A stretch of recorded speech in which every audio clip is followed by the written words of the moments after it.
All right, hey gang, I'm going to quickly run you through the geometry review here. As usual, if you have questions, get back with me, talk to me.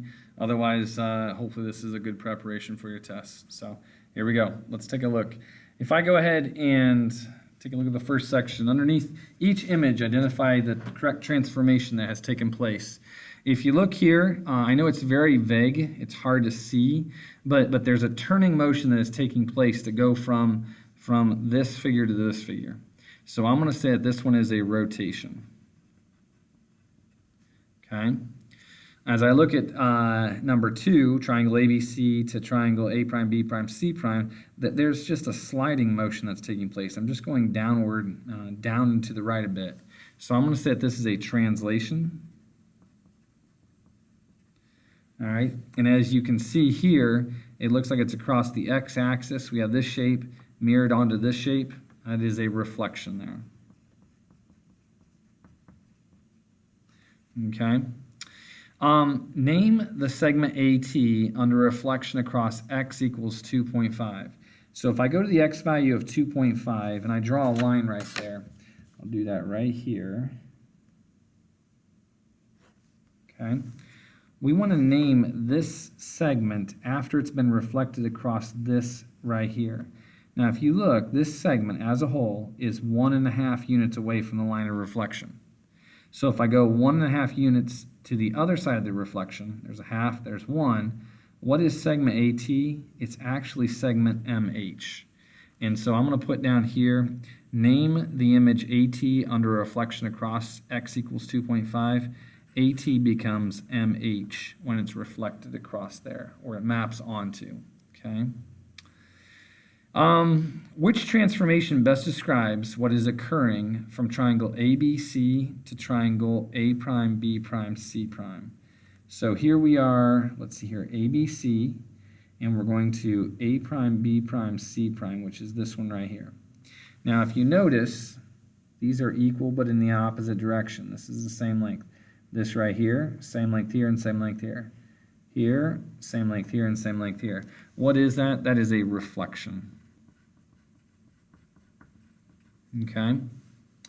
Which transformation best describes to go from A prime, B prime, C prime to A double prime, B double prime, C double prime? Notice here it's the same orientation. It's just been slid over. So I'm going to say that this is a translation. Okay. Now, number 7, describe the translation that is taking place between the two triangles using the vector notation. If the translation is going from the triangle on the left to the triangle on the right. So we're going from this triangle here to this triangle here. And we can tell that by the primes down here. So I want to choose one of the vertices. Let's say I choose B, okay? And I'm going to go to the right 1, 2, 3, 4, 5, 6, and down 1, 2, 3, 4. So in vector notation, if I'm going to the right 6, that's positive 6, and down 4, that's negative 4. That would be my vector notation right there. Okay. Number 8, if P is at 2, 3, and is translated to P prime at negative 5, 4. Describe the translation using vector notation. If you need the graph paper, use the graph in number 8. I think I meant to say number 7. Okay. So as I do this, 2, 3, 2 up 3, I'll put that there. Negative 5, 1, 2, 3, 4, 5. Negative 4, 1, 2, 3, 4. Okay, so we're going from here to here. This is P to P prime, okay? So I'm going to go to the left, 1, 2, 3, 4, 5, 6, 7, and I'm going to go down 1, 2, 3, 4, 5, 6, 7. Okay, so left 7 and down 7. So I'm going to go left 7, down 7. Okay. And so, yeah, hopefully that made sense how we went from P. Oh, you know what? I don't think you saw that. I apologize. I graphed P here, I graphed P prime here, and I went left 7 and down 7. I'm going from the pre-image to the image here. Left 7, down 7. Okay? All right, let's flip to the back side. Okay? It says here, A rotation of 270 degrees clockwise can be described as what type of rotation? Okay, can also be described. So 270 degrees clockwise is the same thing as 90 degrees. Remember, the sum has to be 360, but in the opposite direction, counterclockwise. Okay. Number 10, draw the line of symmetry for a regular hexagon. In a regular hexagon, drawing my lines of symmetry, I'm going to go ahead and map one right here. These two can interchange, these two can interchange, and those can be interchanged. And I'm actually going to do the same thing to every side. I'm probably going to bisect each side. Okay, these two will interchange. This one will interchange across that line, these two. I think it'll work for every single side of our hexagon here. These two interchange, these two, those two, yeah. Okay, so what do we have here? It looks like we have 3 lines of symmetry there, okay? 3 possible lines of symmetry. Now I don't think, you know what? Now I'm seeing others. If I graph this one here, okay, hopefully you saw that faster than I did. These two stay on the same point. These two switch. These two switch. I like that. And in fact, I think I can do every single vertex as well. Okay, so across this line, these two stay the same. This one will go there. That one, yeah, I like that. Okay, and then this one right here. Yeah, looks good. Okay, so again, these two will interchange, these two will interchange, and these two stay the same. Okay, so how many lines of symmetry? 6. Okay.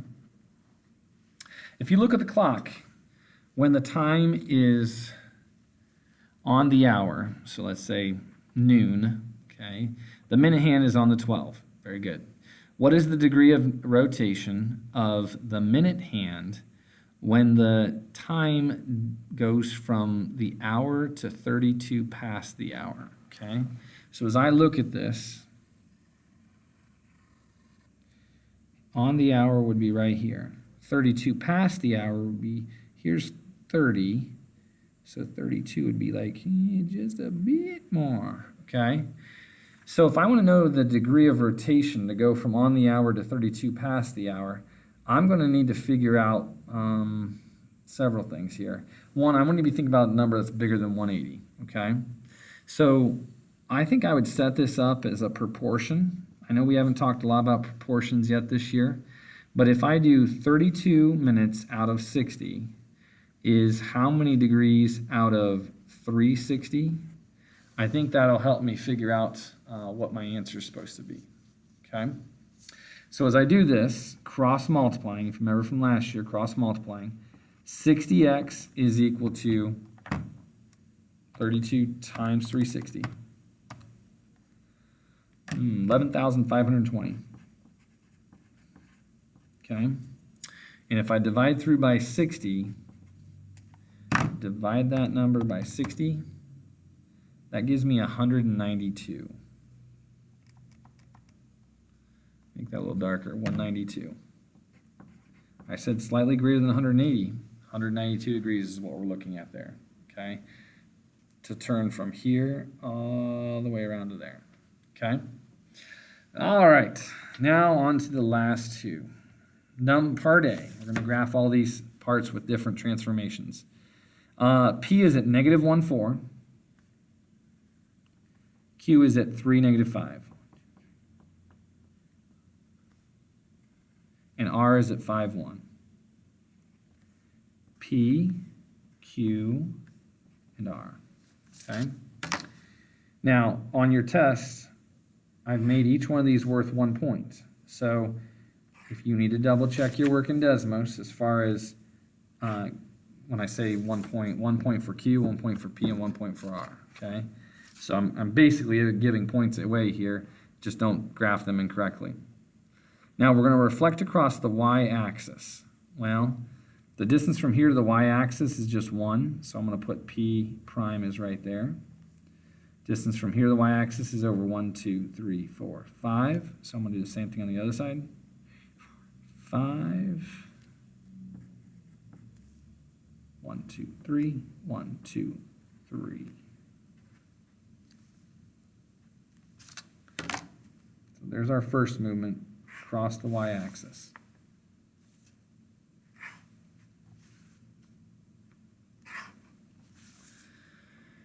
All right, now, taking a look at the next one, says reflect the second triangle across the x-axis. So if I count this to the x-axis, 1, 2, 3, 4, 1, 2, 3, 4, 1, 2, 3, 4, 5, 1, 2, 3, 4, 5, Q double prime, P double prime, and then 1, 1, R double prime. Okay, so each of these triangles should end up looking the exact same. They should not get bigger or smaller or distorted in any way. Okay. All right, then it says, describe the rotation that just occurred from PQR, so from here over to here. Okay, now I'm going to check something here. Back to the center of rotation. 1, 2, 3, 4 over 1. 1, 2, 3, 4 over 1. 1, 1, 2, 3, 4, 5. 1, 1, 2, 3, 4, 5. 1, 2, 3, 4, 5. 1, 2, 3. 1, 2, 3, 4, 5. 1, 2, 3. That would be 180 degrees. Clockwise or counterclockwise. Rotation. Okay. All right, so again, we're just doing the slopes of those, and if they maintain the same slopes across that center of rotation, then you know, then you know you have 180 degree rotation. Okay. All right, last one, bringing it home. Here we go. R is at negative 5, 3. 1, 2, 3, 4, 5. 1, 2, 3. There's R. S is at negative 3, 2, or negative 2. 1, 2, 3, 1, 2. T is at negative 1, 4. Okay, so R, S, and T.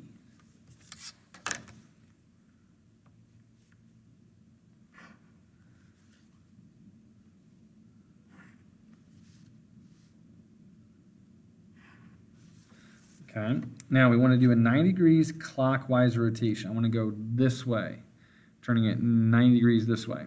Okay, so if I do that, I'm over 1 and up 1, 2, 3, 4. So I'm going to switch it. I'm going to go up 1 and over 4. 1, 2, 3, 4. Okay, so I'm over 5 and up 3. So I'm going to go up 5.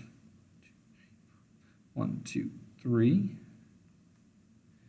I'm down 1, down 2, and over 1, 2, 3. So I'm going to go over 2 and up 3.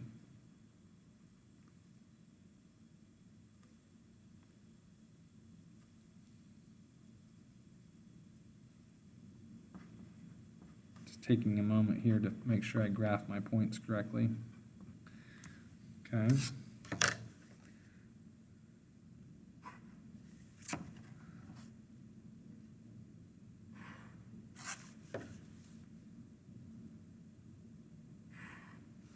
All right, so there's the triangle. 90 degree rotation clockwise. Now it says reflects across RST, so the second triangle, across y equals negative x. Now be careful here. Y equals negative x has a negative 1 slope.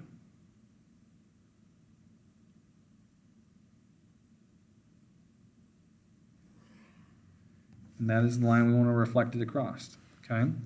So if I want to do S double prime, down 1, over 1. S double prime. 1, 2, 3, 4, 5. 1, 2, 3, 4, 5. 1, 2, 3, 4, 5, 6, 7, 8. 1, 2, 3, 4, 5, 6, 7, 8.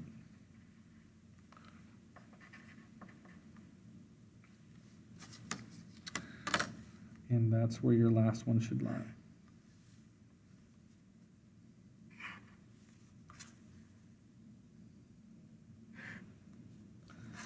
right there. So, 15 minutes, got her done.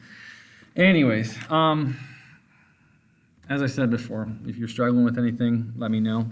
I'll do my best to help you out. Otherwise, yeah, be prepared for the test. We'll talk to you later.